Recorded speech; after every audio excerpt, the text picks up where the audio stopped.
Good cutting enhances the quality of good meat. Poor cutting results in an inferior piece of meat, regardless of quality. It's the wrong. I gotta get the different cable for it. You need the female. I don't need any more female. Oh, I get it. Oh no, I have the Thunderbolt 2, Thunderbolt 3. That's what I have. Okay, I'll show you exactly what you need.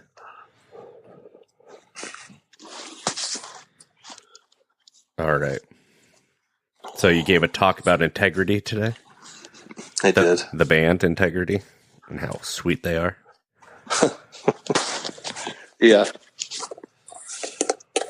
Yeah, we had a little talk, and then I got to cut some meat today. That was cool. Uh-huh. Doesn't happen as often as I'd like it to.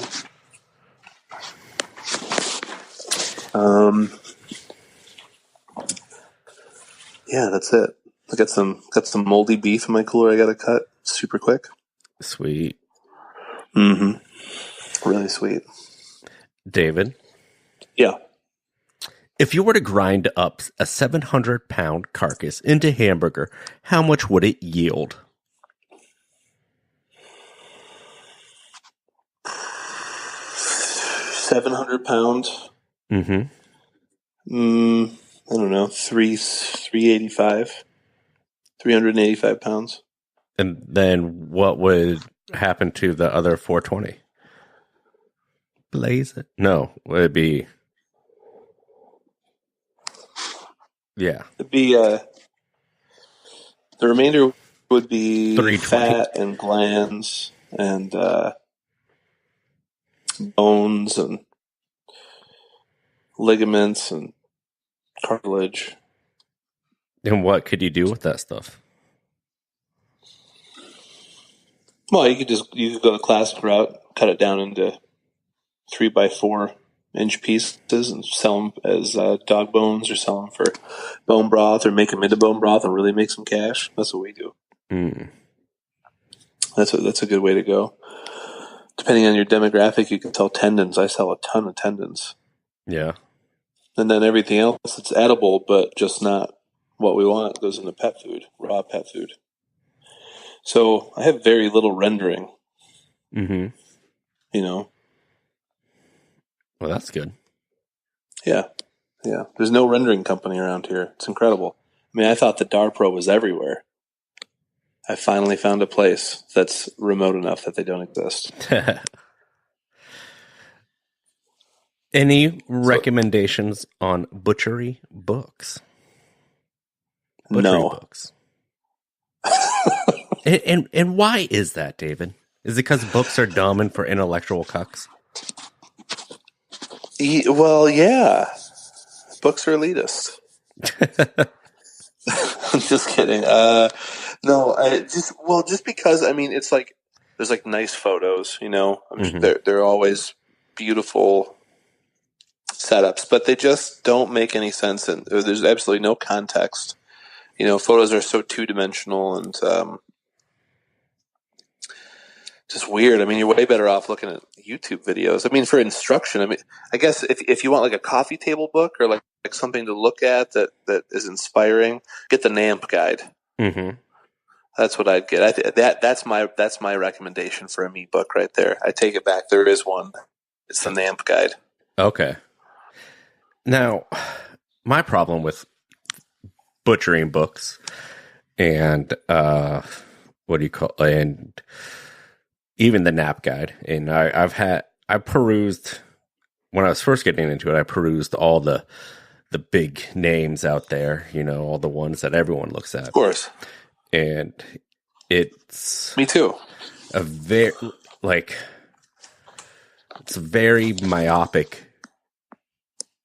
Like even the NAP guide doesn't tell you anything about how to cut.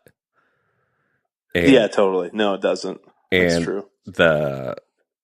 The ones about how to cut, it's a very myopic view of breaking, usually in a boutique retail setting. A painstaking method. Yeah. And totally. There's so many different ways to cut, and then there are beautiful pictures, but where I have problems with the nap guide especially is these 2-dimensional pictures, and I'm very confident in cutting and things like that, but I look at some of those things and I don't know what the fuck they are. Oh, for sure, yeah. Like if you look in the nap guide, like for instance, the sirloin flap is not recognizable. Mm-hmm. That one for sure I've stared at for hours, like one of those magic eye posters in the mall they used to have. I've stared at that sucker and still can't see the vet. Yeah. And,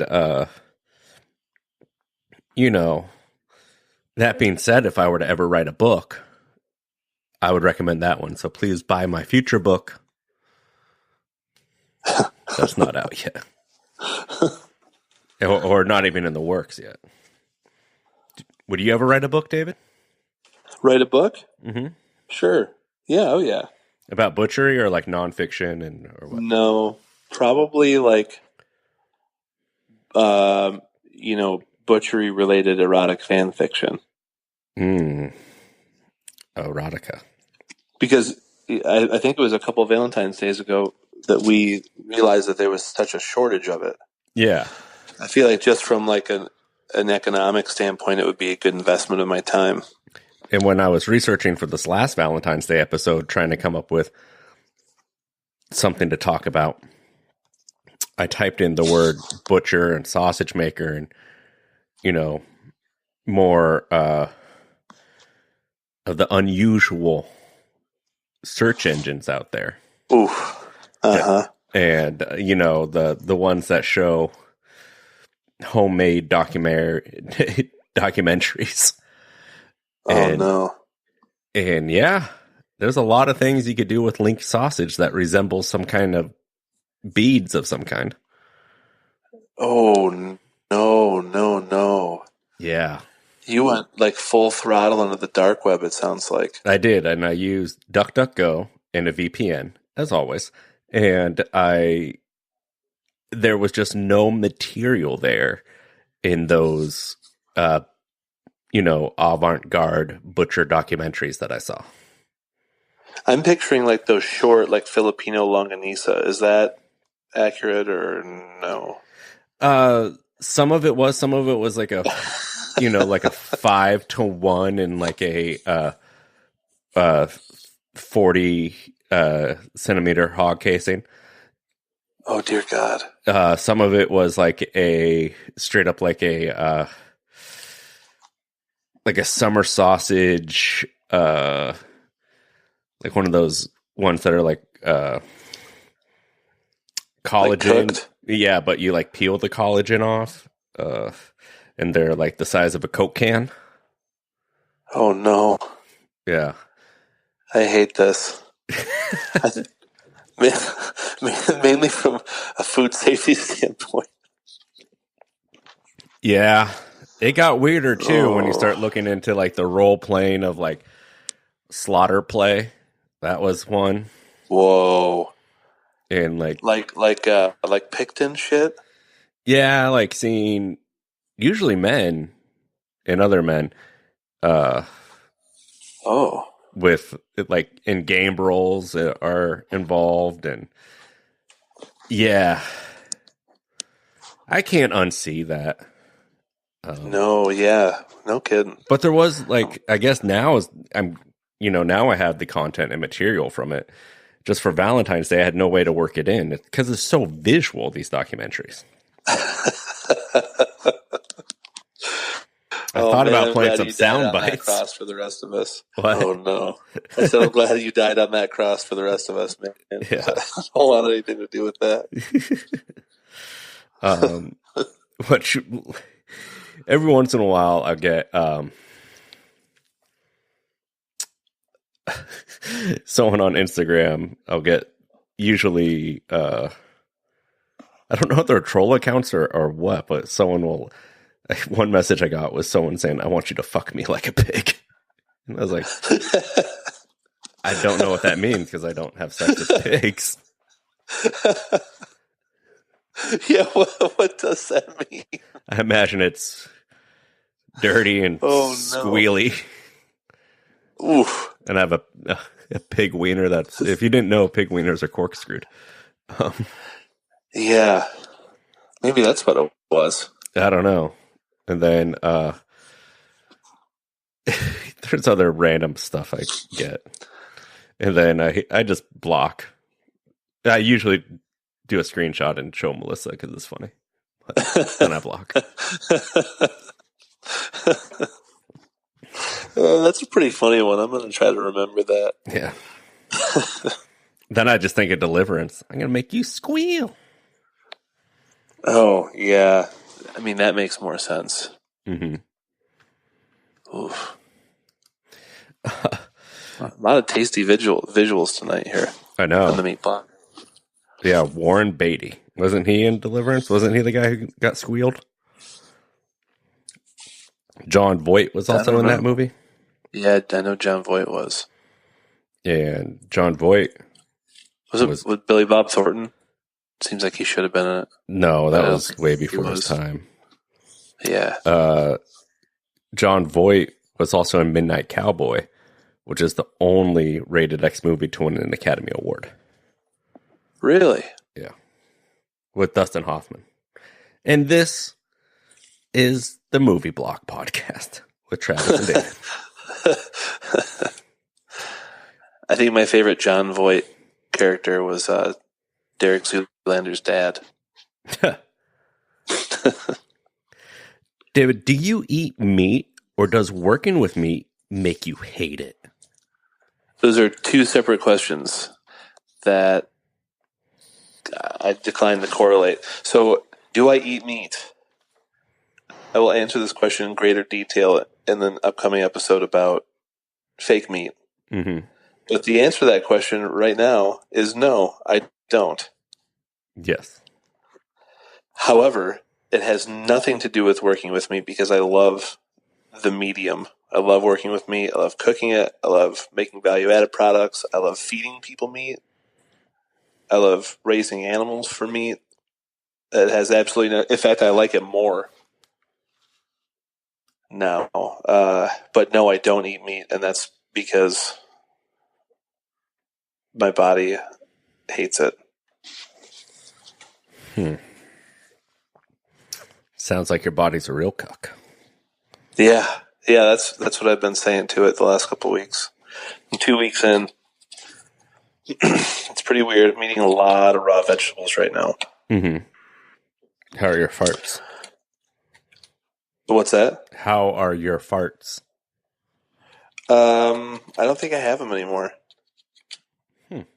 Yeah, I don't know. I mean, they're fine. I had to stop eating. No dairy, no alcohol, no meat, no grains of any kind, low sugar. Total bummer.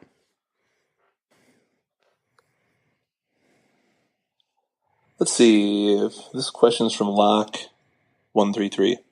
What are the similarities versus differences in the flat iron, flank, hanger, and skirt steaks? Also, what do you do with the flatter piece of meat off the top round cap? Top round cap? Doesn't the American Beef Board call that the Santa Fe cut? Oh, I don't know. I'm not hip on that kind of stuff. No, you told me that, I think. Then I am hip on that. Like years ago. Well, I'm going to take this question and work backwards with it. That cap, take your Brit tender off of it, because yes, there is a little muscle that rides that cap and kind of goes underneath the top round, and it's called the Brit tender. And then take that off, denude that piece, then lay it flat, and then butterfly it long ways, and then it would be a great piece to make into pinwheels. Yeah. As far as the similarities and differences between the flat iron, flank, and hanger and skirt steak, hanger and skirt are going to be the most similar out of the ones you mentioned. And but all mussels are different, and like, you know, hanger steak and skirt steak, even though they're similar, hanger steak has a looser connective tissue in between the fibers. And then flat iron is, I don't know, something I'd recommend cooking on a hot sear than slicing at a bias. And it's like, if you ever get steak salad, it's usually flat iron on it. And then flank steak, I don't know. What are your thoughts, David, on this?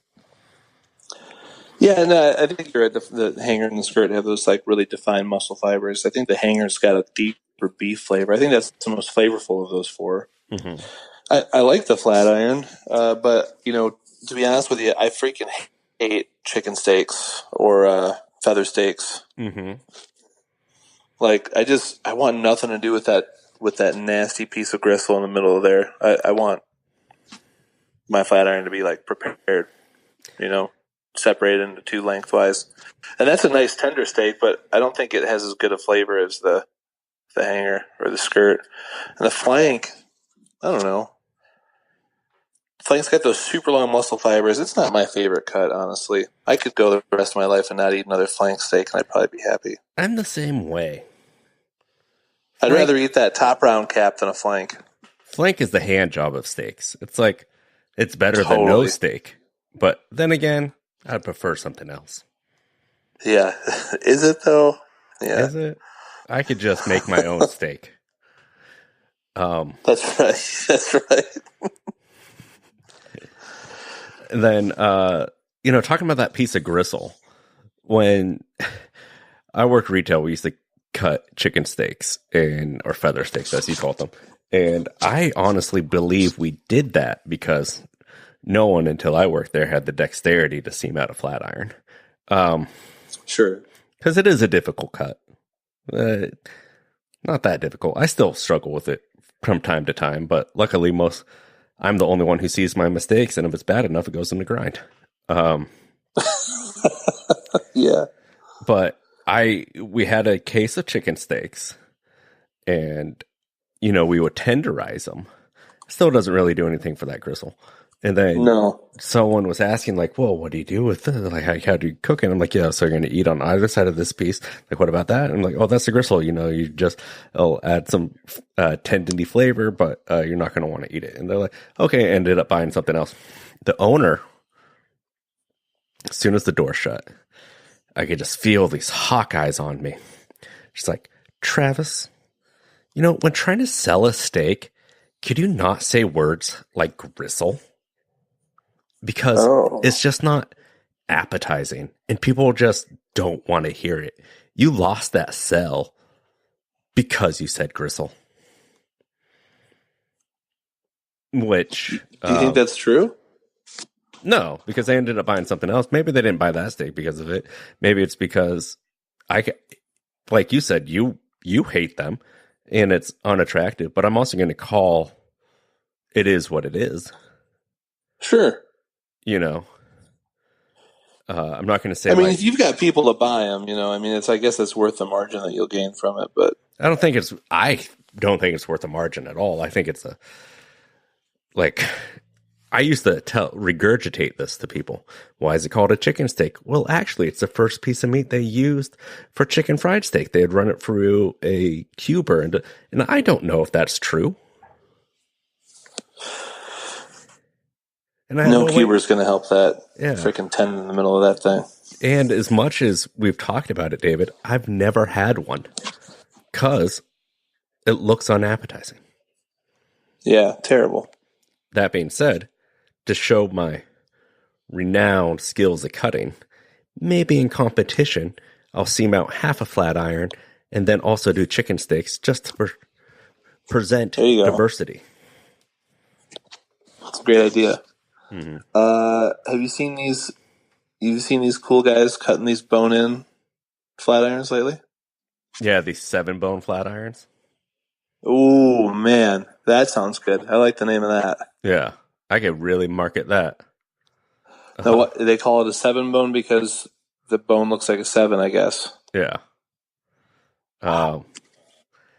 Yeah, that doesn't make sense to me because as soon as you add heat to it, that seam is going to pull off the bone immediately. Oh, totally. See ya. Yeah.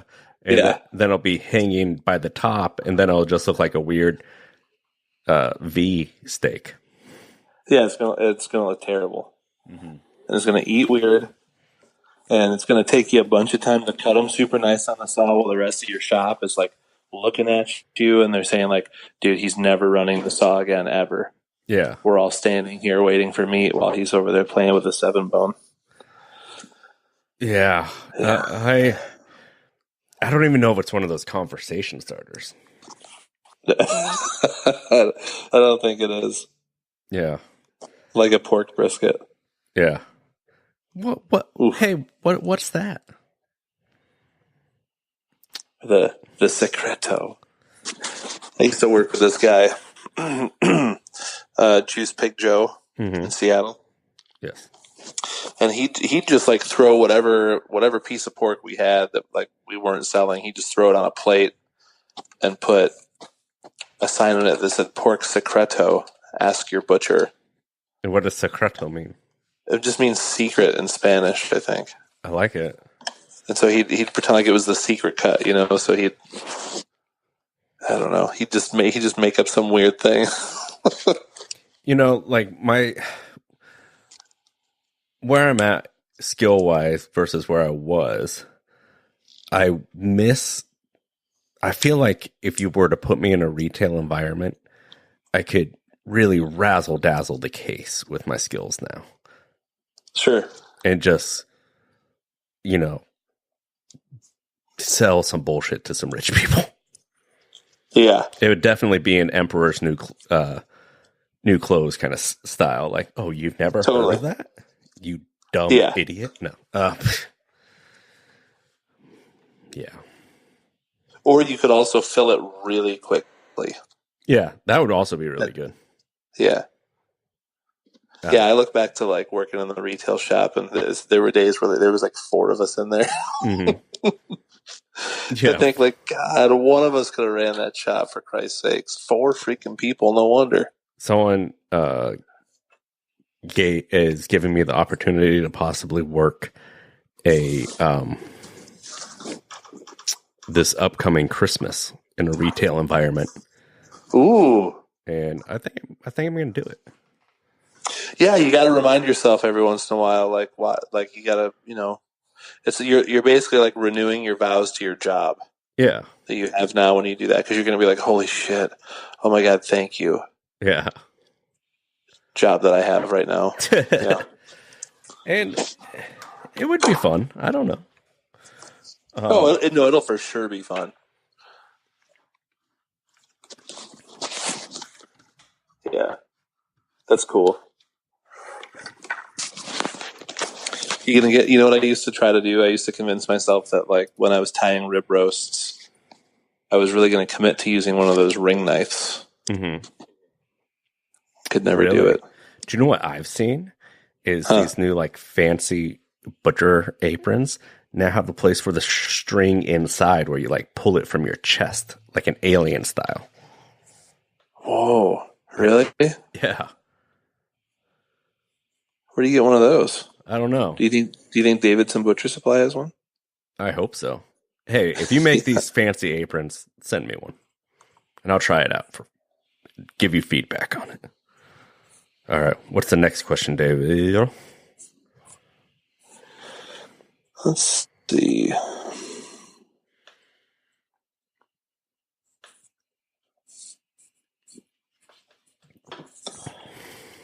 My internet's being a butthole. Hold on one second. Oh, here's one. Okay. You ready? Mm-hmm. This question's from Chris, Quality Cuts. Mm-hmm. He says, why do you chop them bowler blades in half? Funny way you Americans break beef.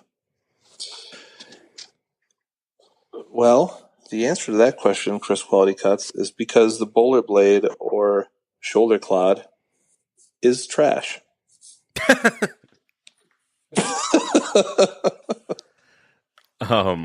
It's not good. Also, in that video he's referring to, it isn't cut in half at all. It's still left 100% whole. Yeah.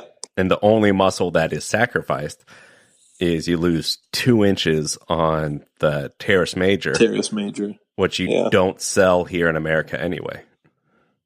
Like we do. No. That like a boot I don't want people to be like, we sell it. Yes, I know you sell it.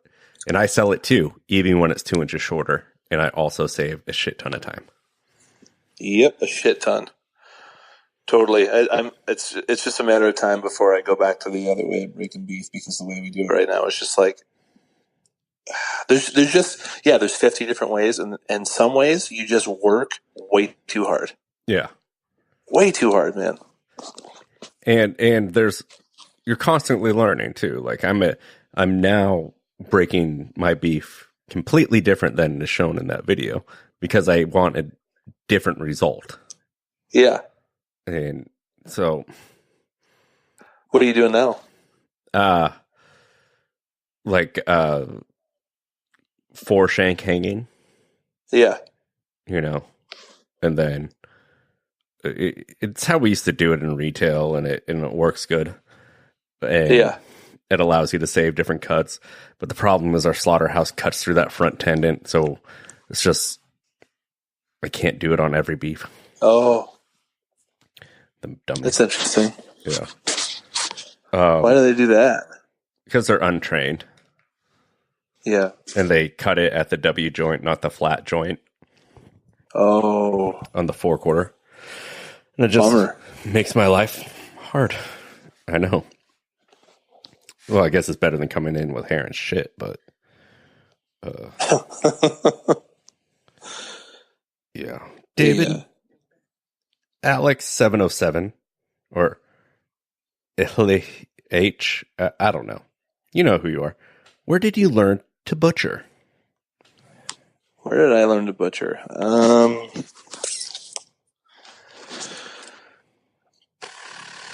The first meat cutting I did was for a grocery store in a prepared foods department, and they'd give me like a pallet, I don't know, of pork butts, or one day it would like be a pallet of top rounds, and I would just build these giant spits of either pork al pastor or whatever the beef thing was, shawarma or something. And I just built these giant spits all day. Really? It was awesome. Yeah, it was really cool. And I learned a lot about using a knife at that job. And I had my own little like cooler. I was the only employee in there. I got to listen to my own music. Nice. And it was really great. First place I learned to kill or learned about killing was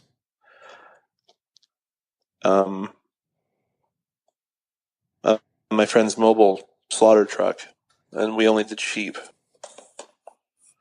But when I really learned about slaughter was on the other truck. That was when I actually learned the practical implementation of the truck in Washington.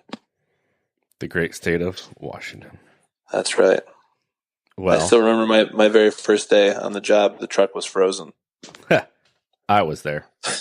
Yeah, that's right. Yep. Yeah, David did have the pleasure of killing with me for a while. And I have a very cavalier attitude about it. I'd drive up from Seattle and like stay in a weird motel or something. Yeah. Well, he stayed at an Airbnb one night too. Yep, did a couple of those. Did a couple of those. Then I started to live in the office trailer. Exciting. Yeah, that's where I learned. I would say that those were probably the most important. I learned retail from a big grocery store, and then I learned artisanal retail. And I don't know, in a tiny shop where we get like one beef a week and just slave over it. That would be nice. I can't even imagine. Just from my vantage point at this time. But, it was a lot of work in different ways. And of course you've got like all these other challenges other than just that. So I don't mean to sound that way about it. How big do you like your butts, David? That's from Simon the Butcher. Man.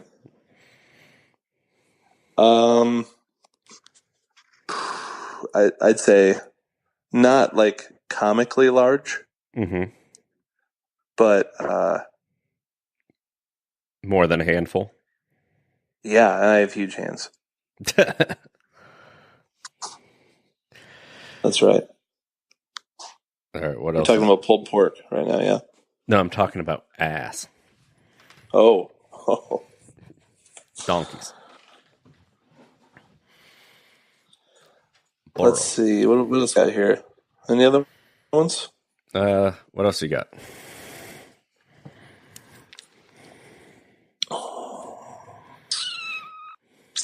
I don't have any right now. I had some Hasip questions, but I don't have them in front of me. Oh. I had one question about prerequisite programs. We need to do some more Hasip episodes, but like kind of vague ones. Kind of what? Kind of vague ones, so that when we put together our like Great American Hasip camping trip festival, we won't ruin all the surprises. Yeah, it's going to be a lot like the fire festival that Genuine was part of. No, Ja Rule, Billy McFarland. Ja Rule, that's right, Ja Rule. Except for it's going to be about Hasip. Yeah, no one gives a fuck what Ja Rule thinks.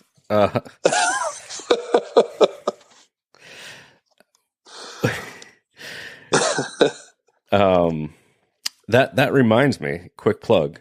If you're in need of training support, if you're in need of Hasip support, like granted, you could always come to the Meat Block with questions. And if it's more than a paragraph or a quick answer, or if you need a Hasip plan, David and I are making ourselves available for as consultants through processing and Hasip.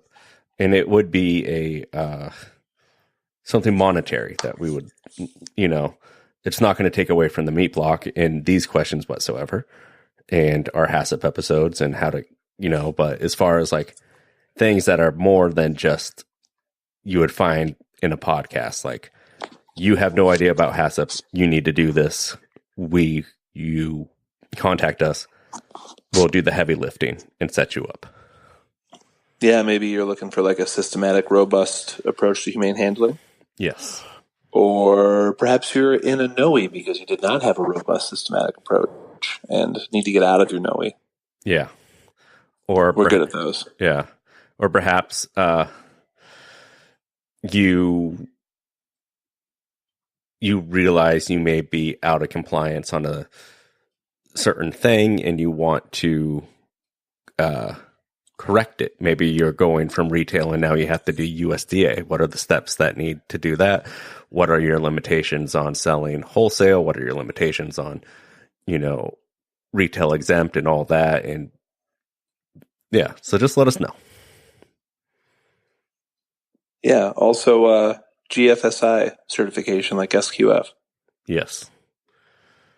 Put us in, Coach. Yeah.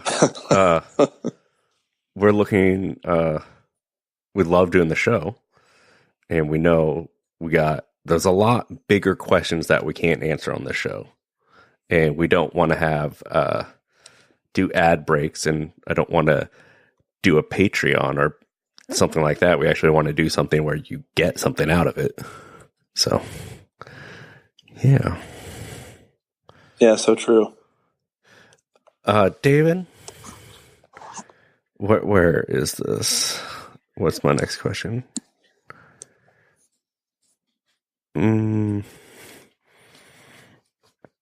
Someone wants us to, I think it'd be an interesting topic about showboating in the workplace. With how to deal with bullies.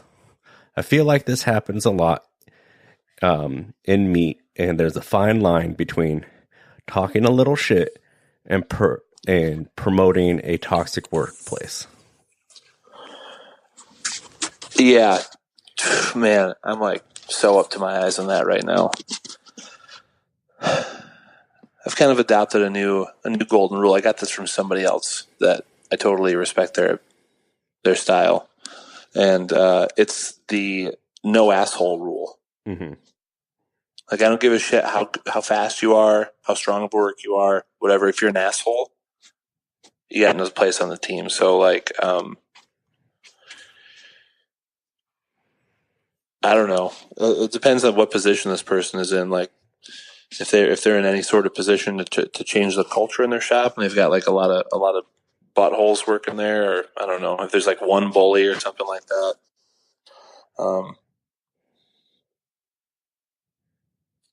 I try to weed them out. I hate that. Mm-hmm. I hate bullies on crews. It's stupid. You know, it's always like people that have some sort of self-esteem. I mean, I had this guy on my crew. He was always rolling up on like a Harley and like wore leather head to toe and was just like constantly, all day we'd be like under inspection. He just wouldn't stop chewing. And I'd be like, dude, you got to put the skull away. And he wouldn't do it, and was always like back looking and like being lippy and hazing like the young guys and stuff. And he's a great meat cutter, but he was such an asshole that I had to bounce him. Yeah. Now, did he know why he got fired, or does he think he's not at fault? No, he knows why he got fired. Okay. He's definitely aware.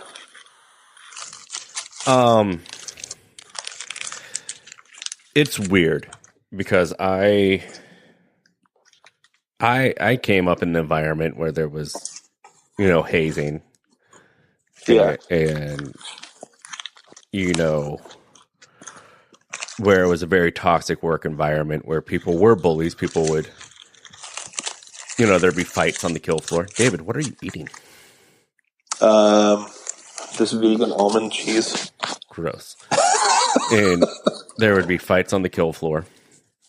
And people would, say, fuck you. There'd be shoving. There'd be like, and this is just the extreme of working 3 years at this location. A lot of times it wasn't like this. But there were people that had an attitude every single fucking day. I remember the cut manager, depending where he was on his pain regimen, because it was back when you could get painkillers pretty good. And when you're a butcher, sometimes you need them. But you end up abusing him, et cetera, or whatever. And he was. And he'd come in and everyone would be grooving and cutting and be like, oh, man, my hand hurts. Oh, I can't cut. Yeah. Come in like an hour later and just be like feeling good and be like, go over to someone and like pretend to smell something. He's like, whose pussy am I smelling? Oh, you guys got a bunch of sand in your vagina. Oh, like all this. He'd call dudes stinky pussies, and like this is a person in power, oh, but like no one like took him seriously as a cut manager. But like I don't know. Like that guy sucked, and that guy's no longer in the industry because, again, like a lot of people I've met who are like this, when something happens, it's not their fault. It's everyone else's fault. They're the fucking victim.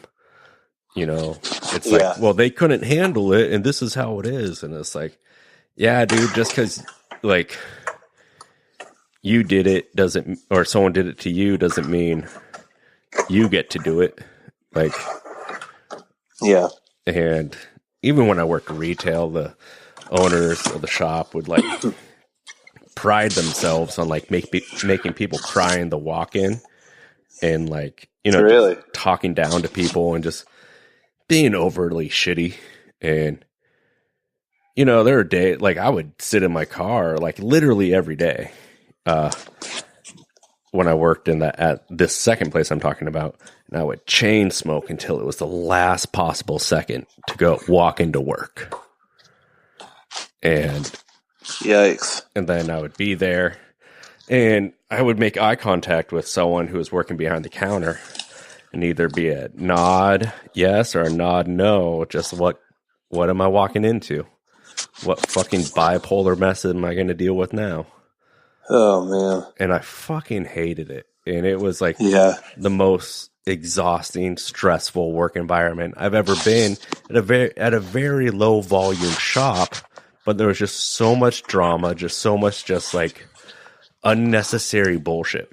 I remember one of the owners went into the back to do a phone interview on a podcast. No fucking joke, on a podcast.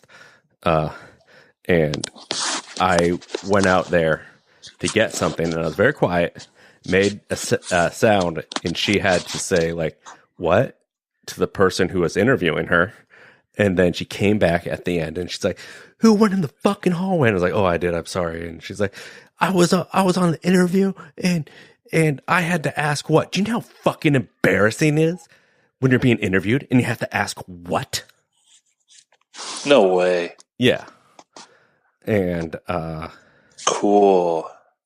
And then just I think it's just comical because now I think we probably have the most popular butcher related podcast.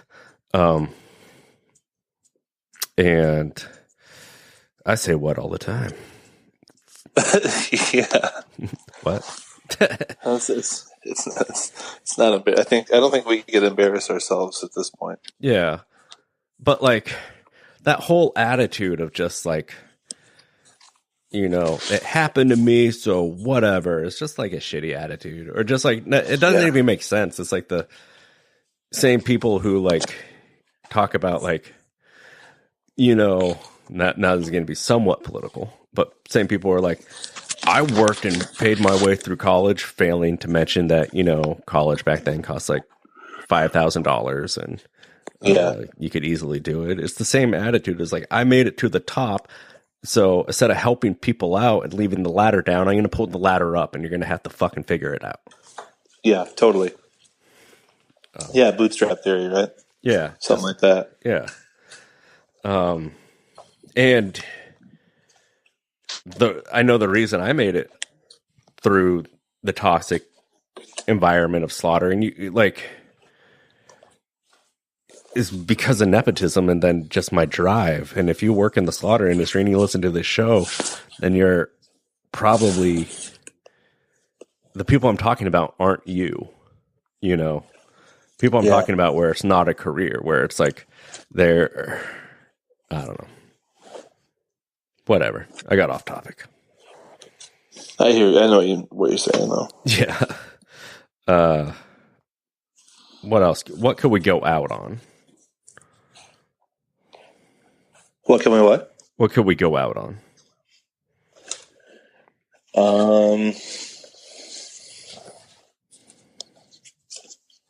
No. Fuck, I don't know. It's my bedtime. All right, David. Well, riveting stuff. Yeah.